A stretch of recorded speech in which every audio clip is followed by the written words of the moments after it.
ታሪክ የሚጻፈው በደማቅ ቀለም ብቻ አይደለም። አንዳንዴ ታሪክ በብርቱ መከራ፣ በትግልና በማይበገር የልብ ጽናት ውስጥ ተቀጥቅጦ ይወለዳል። ዛሬ በሚሊዮን የሚቆጠሩ ወጣቶች ስሙን በኩራትና በአድናቆት የሚጠሩት የኢትዮጵያ ዲጂታል ዓለምን በጥበብ የቀየረው ያ ብርቱ ወጣት ሙሉ ስሙ አዶናይ ብርሃኔ ኃይለ ሚካኤል ነው።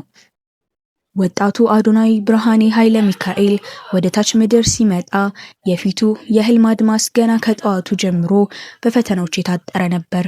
አዶናይ ሲወለድ ለውዱ አባቱ ለአቶ ብርሃኔና ለመላው ቤተሰቡ ትልቅ ደስታና ተስፋን ይዞ የመጣ ቢሆንም ህይወት ግን ከቀላል መስመር የራቀች የትግል ሜዳ ነበረች። የልጅነት እድገትና የህልም ዘሮች። አዶናይ ብርሃኔ የልጅነት ህይወቱን ያሳለፈው እና ያደገው በከፍተኛ የኑሮ ትግል ውስጥ ነበር። በልጅነቱ ጀምሮ እንደ ማንኛውም ተራ ህፃን አልነበረም። በአይኖቹ ውስጥ አንድ ትልቅ ጉጉትና መገረም ይነበብ ነበር።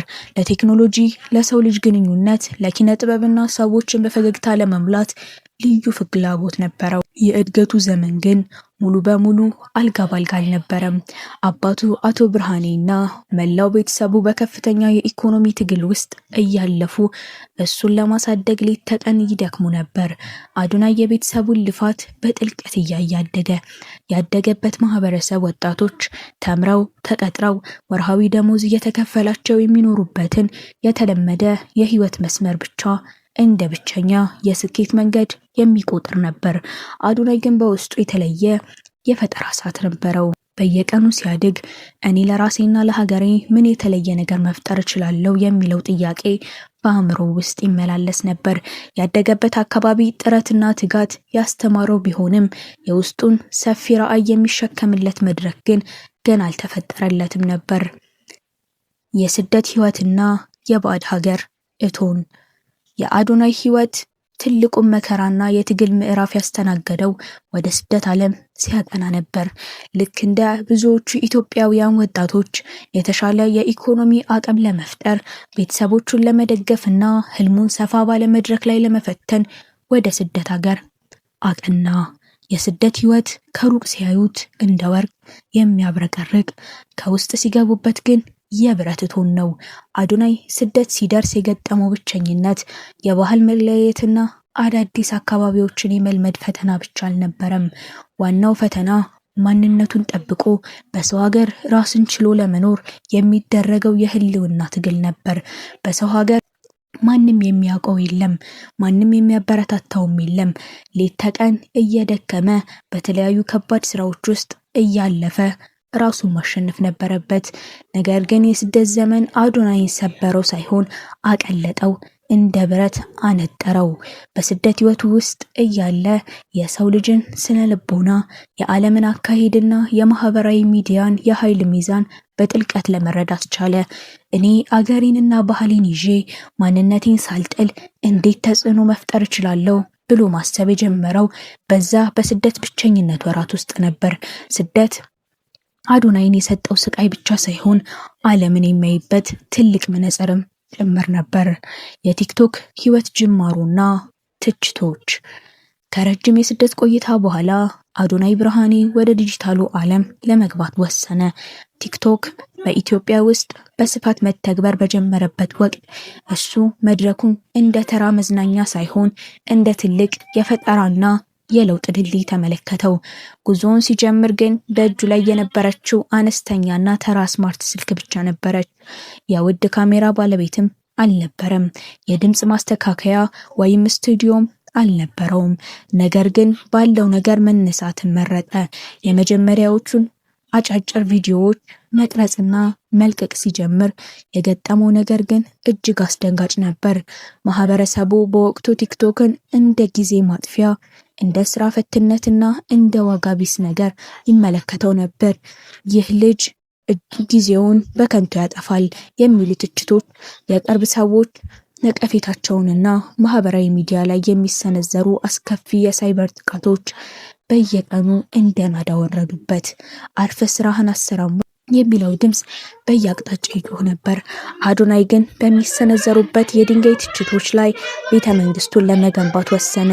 ሰዎችን ተስፋ የሚያስቆርጡ ቪዲዮዎችን ሳይሆን የሰዎችን ሕሊና የሚያነቁ፣ ለወጣቶች ብርታት የሚሰጡ፣ ባህልን የሚያስተካክሉና ተስፋን የሚዘሩ ቀጣይነት ያላቸው ይዘቶች በየቀኑ ማቅረብ ጀመረ። ትችቶችን በፈገግታ ጥላቻዎችን በደግነት ማሸነፍ ጀመረ። ሰው ምን ይለኛል ብላችሁ የምትፈሩ ሀበሾች እስኪ ይህ ያስፈራችኋል?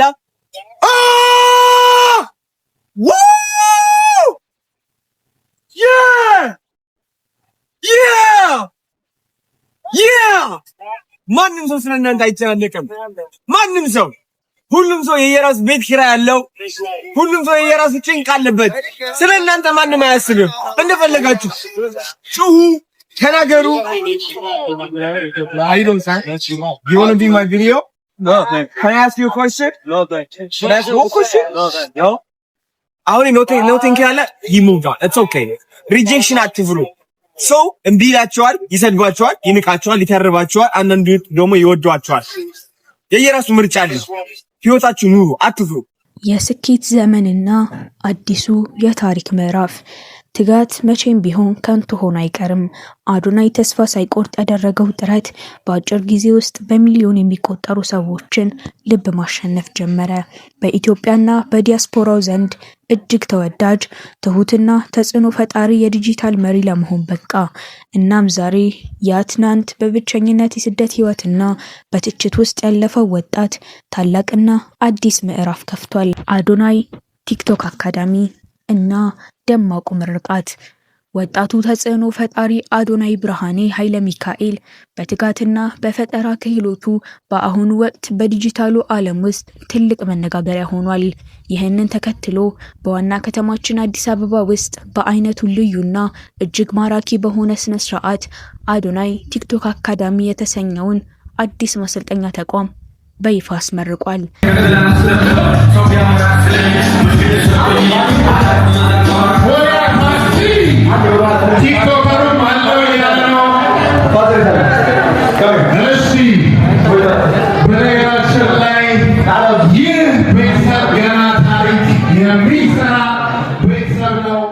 በዚህ ታሪካዊና የክብር ዕለት ላይ የአዶናይ እናት እና የውዱ አባቱ አቶ ብርሃኔ፣ የቅርብ ቤተሰቦች እንዲሁም ጥሪ የተደረገላቸው በርካታ ታዋቂ እንግዶች በቦታው ተገኝተው ይህንን ታሪካዊ ቅጽበት በደስታና በኩራት አሳልፈዋል።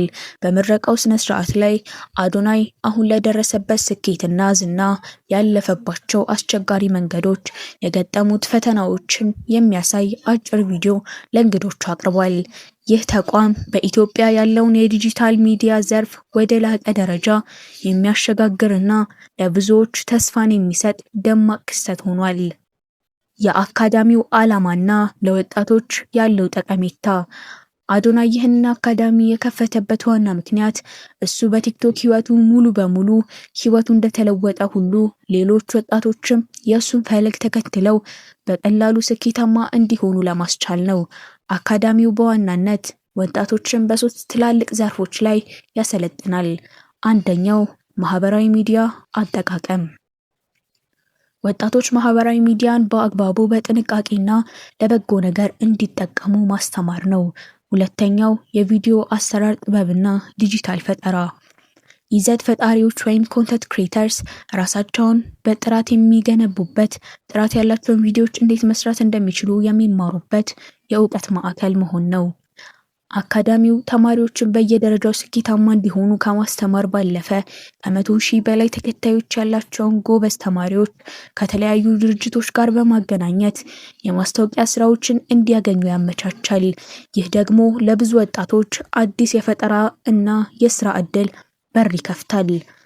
ሶስተኛው ለአሸናፊነትና ለስኬት የሚረዱ የአዶናይ ወርቃማ መመሪያዎች። አዶናይ በማስተማሪያ ንግግሩ ላይ ማንኛውም ሰው በቲክቶክ ላይ በቀላሉ ስኬታማ መሆን እንደሚችል ገልጾ ወጣቶች ሊከተሏቸው የሚገቡ 3 ደረጃዎችን አስተላልፏል። አንደኛው ራስን ዋጋ መለየት። መጀመሪያ የራስን ብቃትና ልዩ የፈጠራ ተሰጥኦ ማወቅና መለየት ነው። ሁለተኛው የተዘጋጀ እቅድ ማውጣት። ሰዎች ስራዎችን በጥራት በእቅድና በስርዓት መምራት። ሶስተኛው ፍርሃትን ማሸነፍ። ሰው ምን ይለኛል የሚለውን ፍርሃት አሸንፎ ባለው ስልክ ብቻ ቪዲዮ መቅረጽ መጀመር ነው። አዶናይ አክሎም ትልቅ ሚስጥር አጋርቷል። በቲክቶክ ስኬታማ ለመሆን በሚሊዮን የሚቆጠር ተከታይ መኖር ግዴታ አይደለም። በጥራትና በእቅድ የተመራ መረጃ በማቅረብ 50,000 ጠንካራ ተከታታይ ማፍራት ከተቻለ ድርጅቶች ራሳቸው ምርታቸውን ለማስተዋወቅ እንደሚመጡና የሚወዱትን ስራ እየሰሩ ጥሩ ገቢ ማግኘት እንደሚቻል በተግባር አስገንዝቧል። የ100 ግራም ወርቅ ሽልማት ፉክክር። በአሁኑ ወቅት አዶናይ የዓመቱ ምርጥ ቲክቶከር የዓመቱ ኮከብ ለመሆንና ለአሸናፊው የተዘጋጀውን የ100 ግራም ወርቅ ሽልማት በእጁ ለማስገባት ከፍተኛ ፉክክር እየተደረገ ይገኛል። ይህ ታሪካዊ ውድድር ጉርሻ ፔጅ እና ከሌሎች የሀገሪቱ ታዋቂ የሶሻል ሚዲያ ተጽዕኖ ፈጣሪዎች ጋር የሚደረግ ብርቱ ግብግብ ነው። ይህ የወርቅ ፉክክር ውድድር ባለበት በዚህ ወሳኝ ወቅት ላይ አካዳሚውን መክፈቱ ለአዶናይ ስኬት ተጨማሪ ትልቅ ማረጋገጫ፣ የሞራል ስንቅና ታላቅ ጉልበት እንደሚሆንለት ይታመናል። ጉርሻ ፔጅ ጭምር ለአዶናይ አዲስ የፈጠራ ጉዞ መልካም ምኞቱን ገልጿል።